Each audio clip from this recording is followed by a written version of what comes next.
Welcome back to the GCSE Maths Pro YouTube channel. In this video we will be looking at the first part of histograms, which is how to plot them. So most of the histograms topic revolves around this one formula. You will need to know how to work out the frequency density. That is, the frequency divided by the class width.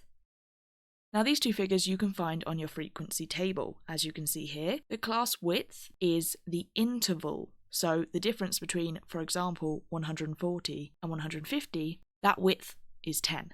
So the class width is 10. The next one, for example, is 5, 5 again, 15 and 25. So often throughout the table and throughout histograms, the class widths will vary.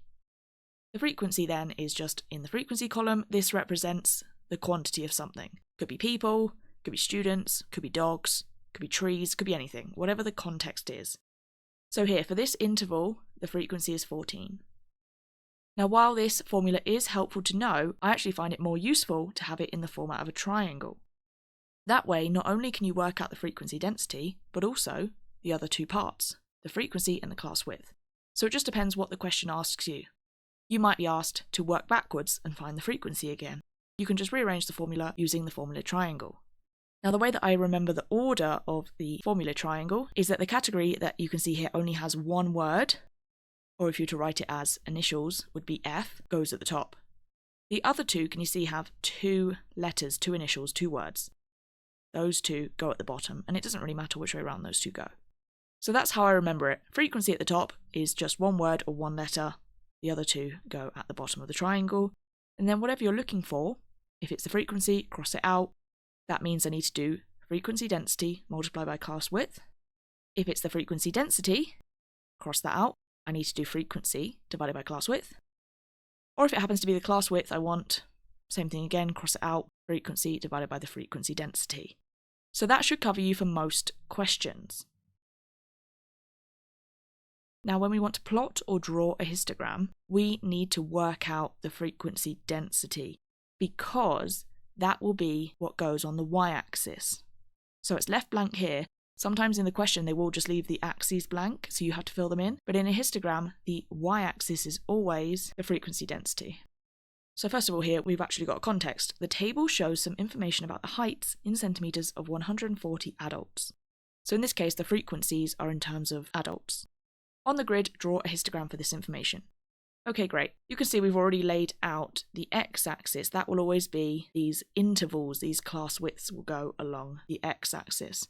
The y-axis, as I've just said, is the frequency density, which we don't currently have in our table. So you can always make another column or lay it out however you like, but as long as you show them that you are calculating the frequency density. Remember, if you use the formula triangle, it's quite easy. Two letters at the bottom, single letter at the top. I want to know the frequency density. Cross it out. Okay, divide frequency, so the right-hand column, by the class width, which is the left-hand column. So for example, the first one would be 5 divided by the class width, which is 10.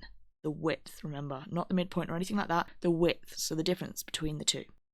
That will just give me 0.5. And so on. Now, we did mention before that the class widths can vary, so even though this first one was 10, don't assume that all of them will be 10. It will most likely at some point change. So next one, 14 divided by, this time, 5, which gives me 2.8. Next one, 28 divided by 5 again, gives me 5.6. Then 63 divided by 15 gives me 4.2. And the last one, 30 divided by 25, gives me 1.2.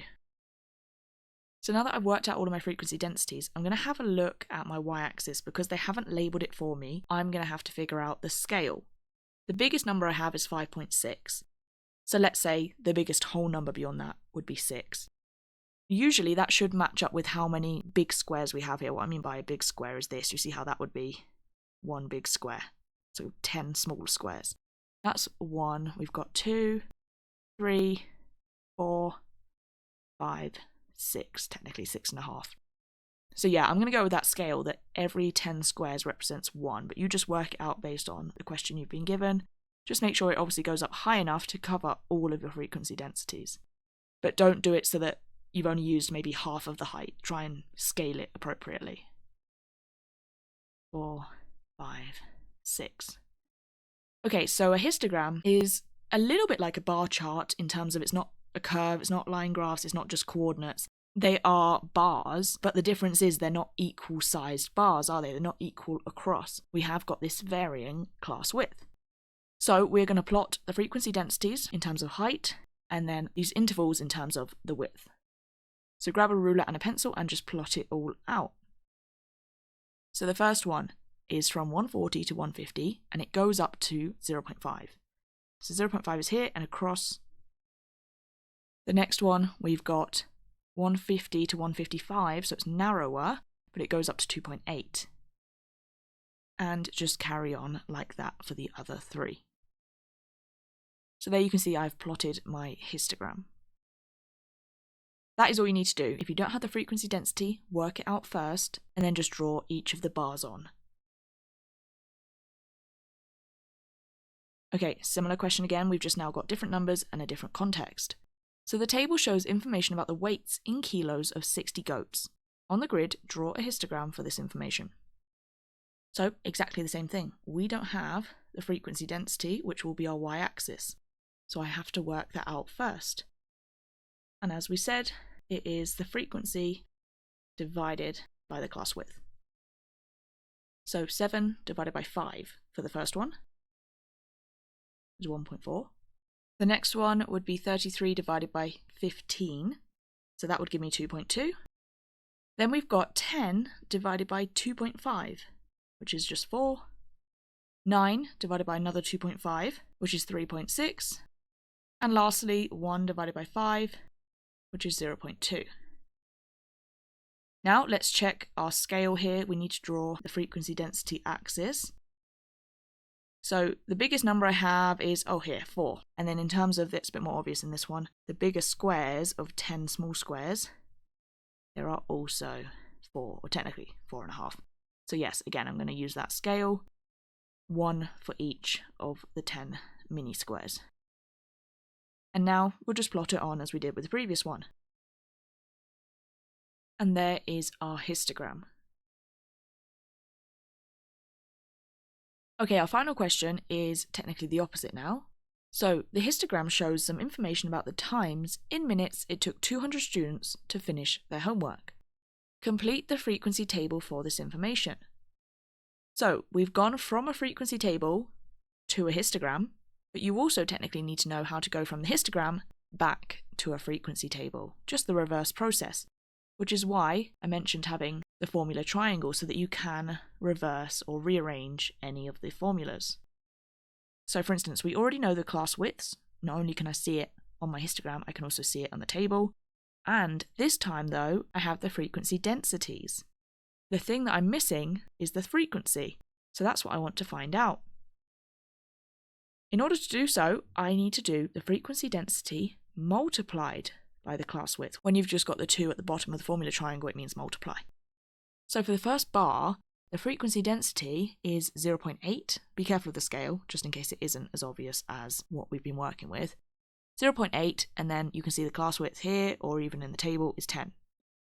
So 0.8 multiplied by 10 gives us 8.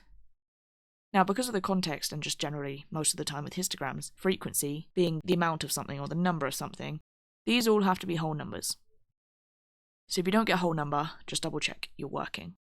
Okay, the next bar we've got 4.2, and that's multiplied by a class width of 15, which is 63. Then the third bar goes up to about, that looks like 4.8, multiplied by the class width, which is 15 again, that's 72. Then we've got the fourth bar, which is, that looks to me to be 3.6, multiplied this time by 7.5, which gives me 27.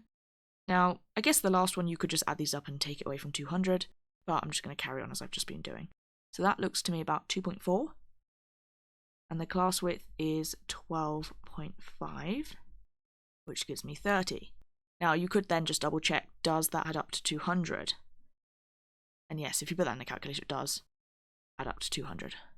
So there. Now, you can do your working out obviously over here, you don't have to put it in the table, but the table should show 8, 63, 72, 27, and 30. So now you can do the same process in both directions. Work out the frequency density to draw your histogram, and use your histogram to work out the frequency.